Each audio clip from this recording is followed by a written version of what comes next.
everyone, welcome back to my channel. My name's Tanvi. I talk about all things health, wealth and lifestyle. Today you're joining me as part of my property series here on YouTube. Just for a little bit of background, I'm in my mid-20s and myself and my boyfriend are buying our first home in London. I've been so passionate about documenting our home buying journey on YouTube because I just feel like there isn't that much out there, especially for London, especially with couples, and especially something that's totally realistic. With influencers and content creators, I feel like you get all ends of the spectrum, especially because I've got a background in finance and I love creating educational style content. I also want to make this super easy and super digestible so that anyone who is watching this, whether you are looking to buy your first home, whether you're in the middle of the process, or you just want to find out a little bit more info, everyone's going to be able to understand this, and I'm going to break it down as simple as possible. In today's video, we're going to be talking all about the actual step-by-step process to buying a home in the UK. Obviously, I live in London, I'm from the UK.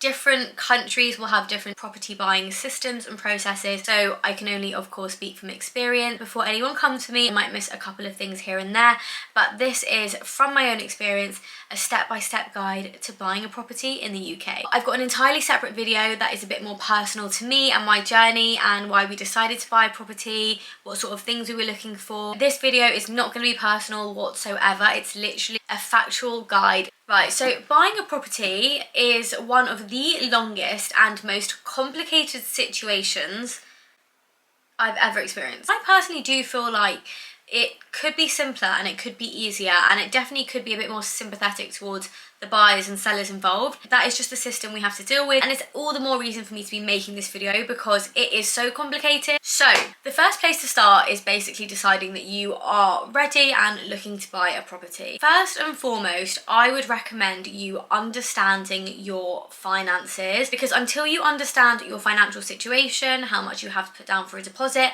how much you can borrow in a mortgage, and basically what you can afford, it's really difficult to start actually looking at property. The worst thing you can do is start looking at properties that are totally out of your budget, so I would definitely recommend doing this first. Also, there's literally no time pressure on this. No one's stopping you from tomorrow picking up the phone and speaking to a mortgage broker at a bank and just getting a rough idea, even if you're not looking to buy anytime soon. Once you've got a ballpark figure or a threshold of the types of properties that you can actually afford, and I want to put a disclaimer here, but like afford comfortably, because a lot of people can afford a lot of things, but you also want to make sure you can still live within your means, you're not putting too much financial strain on yourself. Which brings us on to step 2, which is actually looking at properties. So obviously a lot goes into this in terms of location, size, property type, property style, things that are non-negotiables for you, whether that is near a train station or having a garden. Obviously that is super personal, and I'm not going to sit here and tell you what type of property you should and shouldn't buy. That is your own choice. One thing that I will say, and something that I've learned, is that I think it's really good to be open-minded at this stage of the process, because it's much easier to narrow down versus being super set and super fussy on one type of property, and then your process becomes way more unenjoyable and way harder. So try to stay a little bit open-minded, and the more properties you see, the more you're going to understand what it is you like, what it is you don't, things that are like absolutely no-nos and things that you must have no matter what. See as many properties as you can. Another top tip is that I would definitely register your interest with local estate agents in the areas you're looking to buy, so that if anything is due to come onto the market, they can ring you up, let you know that there's something coming on, or sometimes even get you to view the property before it even comes onto the market, which is actually how we got ours. And so super helpful to just let all the estate agents know what you're looking for, what your requirements are, and obviously your budget. The other thing I would do is put alerts on websites like Zoopla and Rightmove. You can filter quite detailed on these websites exactly how many bedrooms, bathrooms, square footage, price, location. Again, super detailed, so you can also put alerts on if any properties come up within that category. Again, super important to stay open-minded here, because something might come on that might have one bedroom less, or might be slightly too small, but maybe it's great value for money, or maybe it's something that you can do up, you can renovate and make completely perfect for you. Have alerts on these websites, have relationships with local estate agents, and just view as many properties as you can. Now, that process, obviously, in the case of this video, is going to seem so easy and so simple. Obviously, looking for a house to buy and put a lot of money on takes a long time. that could literally take weeks, months, even years for some people, and I would never ever want you guys to rush that process. However, we are going to fast forward to the next step, which is essentially you have found the property that you want to put money down on. You have found somewhere that you are comfortable and willing to buy, so it's time you put an offer on your property. I have already got a lot of questions as to what sort of the suggested threshold is for you to be able to put offers under.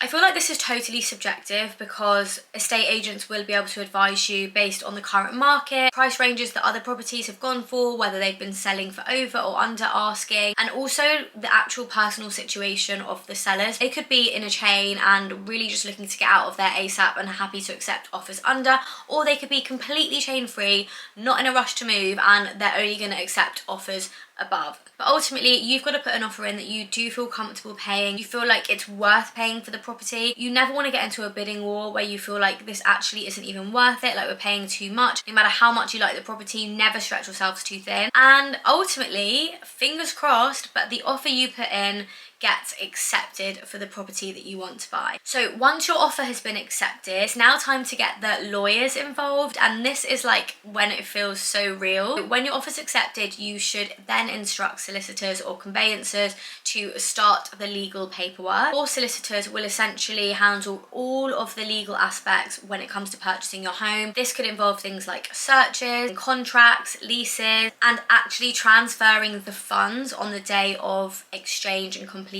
So it can be a bit of a stressful situation towards the end of the process, but getting good solicitors is so important. I cannot stress that enough. That is like one of the things you actually can control in the property buying process. I have an incredible recommendation for solicitors, so if anyone is actually at the stage of looking to instruct, please let me know, because I'm more than happy to recommend the ones that we have used, and if you're local in the area, even better. Honestly, good solicitors can make or break your property buying experience. I will come on to this, but obviously the seller solicitors you can't control.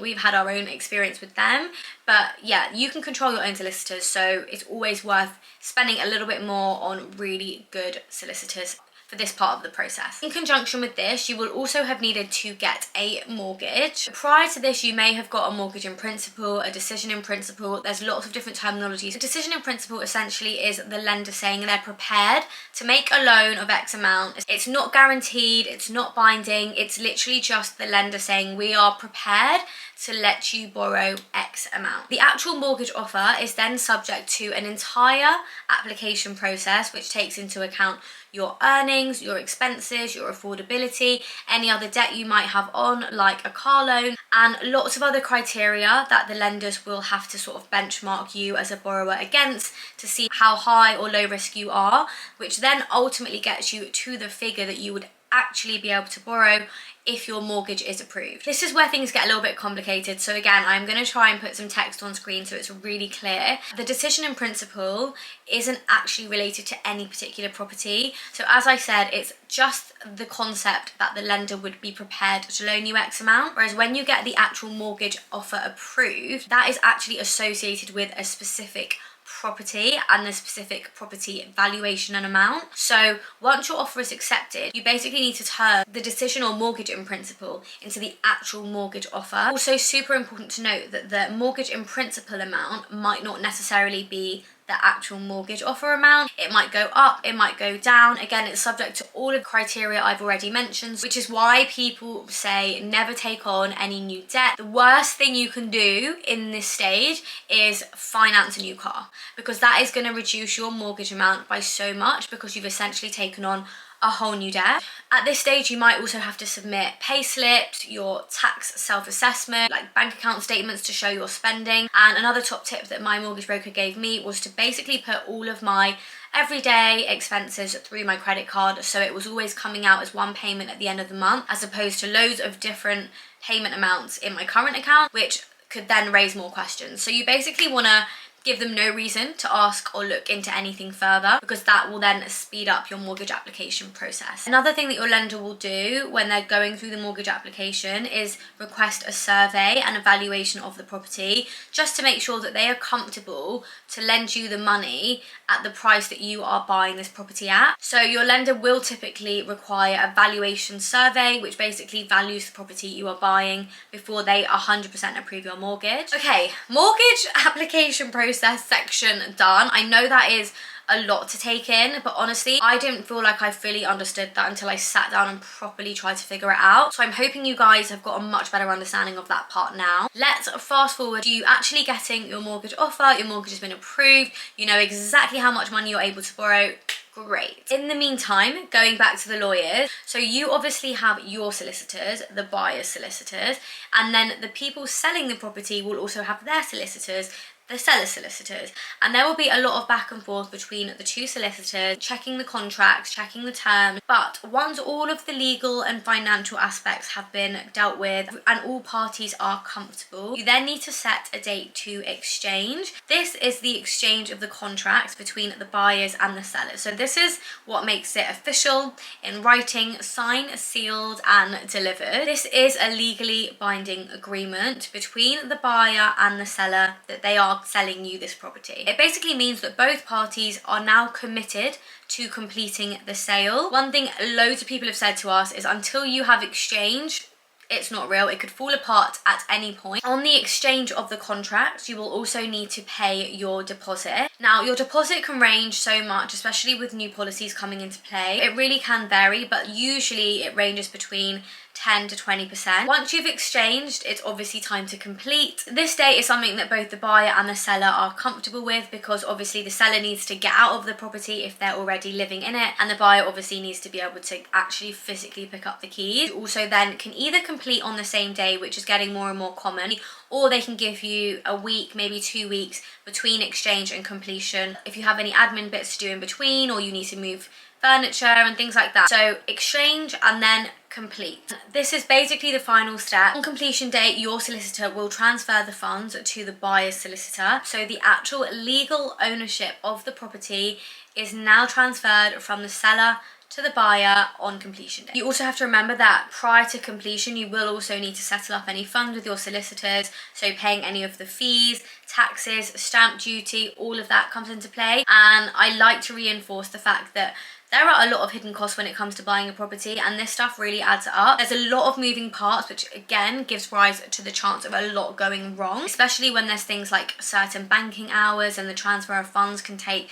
time, which is another top tip, that if you are using funds in a ISA or a lifetime ISA in particular, that can take up to 8 days to transfer out. So you also need to make sure that if that's the case for you, that your completion date is at least 8 to 10 days after your exchange of contracts, so that allows you time to actually transfer the funds. You will then receive the keys to your new home, and you are officially a home owner, which is so exciting. But yes, the process to get there isn't easy and it isn't quick. After that, it's totally up to you when you decide to move in, but you are going to be paying a mortgage from that day. So of course, the sooner the better. For us, I know we're going to have to give some time to get some furniture in place, but other than that, we're good to go, and I'm so excited to share the rest of our property buying journey with you guys. Hopefully it's a smooth transition, but you will probably see it all, the good and the bad. And if you found this video useful, please don't forget to subscribe to my channel and like this video. If you have any other questions, because like I said, there's a lot to cover in this video, I might have missed a few things, please just put a comment below and I'm more than happy to answer it. I'll be active in the comment section. And if you have any future video ideas or anything you want me to do moving in or once we've moved in, then again, let me know, because this is such an exciting part of my life. I'm so lucky and grateful to even be in a position that I can afford a home. Not sharing this process to boast in any way, I just feel like it can be super helpful and super educational to see firsthand what it's like, and hopefully inspire more people to get on the property ladder when they can as well. Lots of love guys, and I'll see you in the next one. Bye!